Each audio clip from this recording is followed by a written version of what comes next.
Little Red Riding Hood is given a special task by her mother: deliver a basket of food to her grandmother, who lives deep in the forest. "Stay on the path and don't talk to strangers," her mother warns. Excitement fills Red's heart as she promises to be careful. But behind her excitement, a sense of curiosity stirs. What adventures might lie ahead in the mysterious forest? Red steps into the forest, marveling at the tall trees and the dappled sunlight filtering through their leaves. The forest feels alive, with birds singing and squirrels scurrying past. Yet there is an undercurrent of unease in the silence between the sounds. Red's excitement begins to mingle with cautious curiosity as she stays close to the path, the basket swinging lightly in her hand. From behind the trees steps the wolf, his eyes glinting with curiosity and cunning. "Where are you headed, little girl?" he asks, his voice smooth but unsettling. Red hesitates, feeling a mix of politeness and unease. She answers honestly but keeps her distance, sensing that there is more to this encounter than meets the eye. The wolf cunningly suggests that Red pick some flowers for her grandmother, knowing it will delay her. Red's eyes light up at the idea, and she kneels to gather bright blossoms. The forest seems less daunting in this moment of beauty, but her decision to stray from the path leaves her vulnerable to unseen dangers. As Red lingers among the flowers, the wolf wastes no time. He dashes ahead, weaving through the trees toward grandmother's cottage. His heart pounds with anticipation as he imagines the feast awaiting him. The forest grows darker around him, reflecting the sinister nature of his plan.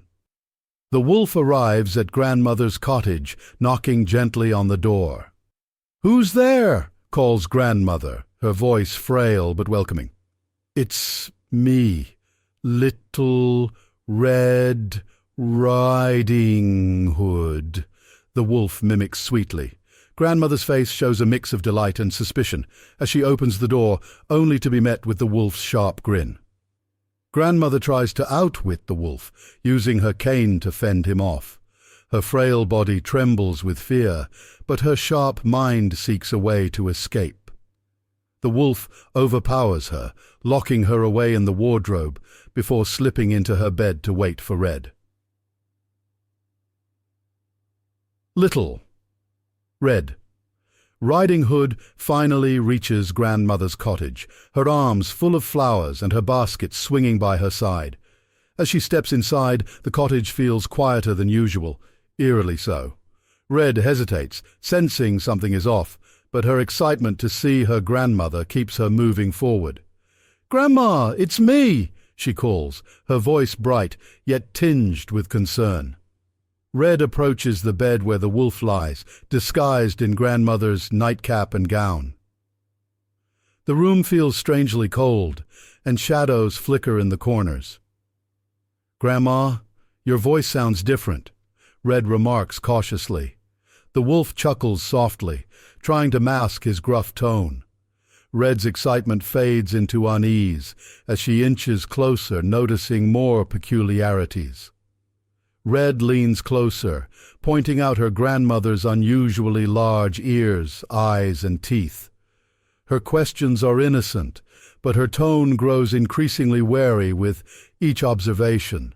The wolf plays along, his voice sweet yet sinister. The tension in the room thickens, Red's curiosity now fully replaced by an impending sense of dread. With a snarl, the wolf throws off the covers, revealing his true identity. Red stumbles backward, her heart racing as fear grips her. The wolf lunges, his sharp teeth gleaming in the dim light. Red's bravery and quick thinking are the only things keeping her from succumbing to panic.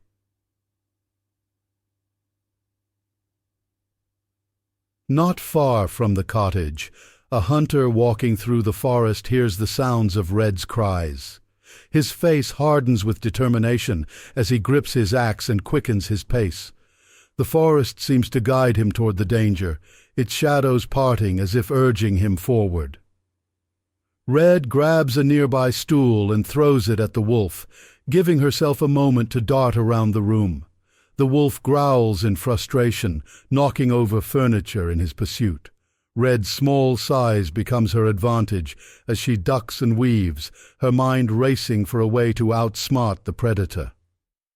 The door bursts open, and the hunter steps inside, his axe at the ready.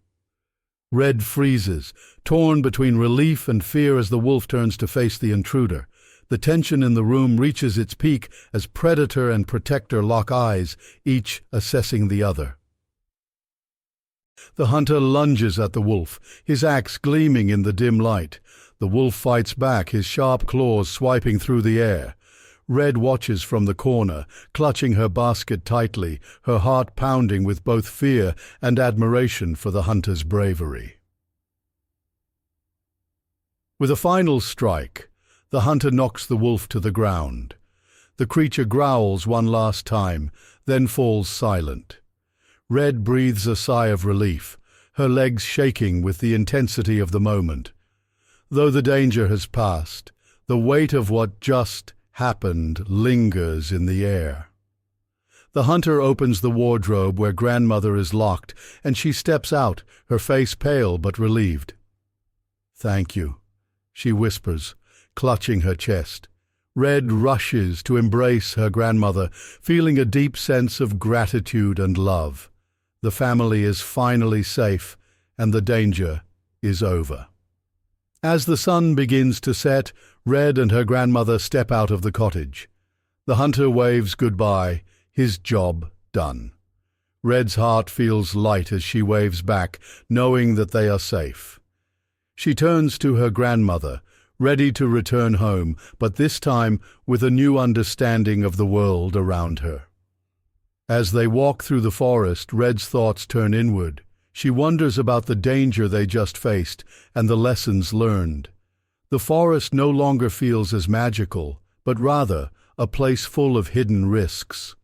She clutches her grandmother's hand tighter, feeling a sense of protection and strength from the woman who has always been there for her. Red and grandmother arrive back at their home, greeted warmly by Red's mother. The family shares a quiet meal together, their hearts full of gratitude. The events of the day feel like a distant memory, but the lessons learned will stay with them forever. Red feels safe again, her adventure behind her, but the courage she found will stay within her always. Later that night, Red reflects on her journey, her mind replaying the encounter with the wolf. She thinks about the importance of listening to warnings and trusting her instincts. The forest still holds mystery, but she now understands that some things should be approached with caution, and sometimes the bravest thing is knowing when to seek help. As the story ends, Red's voice echoes in the forest, reminding others to be brave but wise. Sometimes the world is full of surprises, but it's important to stay true to yourself and listen to those who care about you, she says. The forest is peaceful again, but now it is a place where lessons have been learned, and the bond of family and caution prevails. As Red sits with her grandmother one last time, she reflects on everything she's learned. It's not enough to be brave. We must also be wise, she says softly. Grandmother smiles, nodding in agreement. Exactly, my dear, she replies.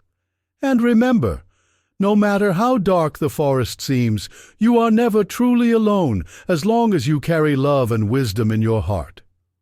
Red nods, her heart swelling with gratitude and a newfound understanding of the balance between courage and caution. The forest outside the window may still hold its dangers, but she now knows how to face them.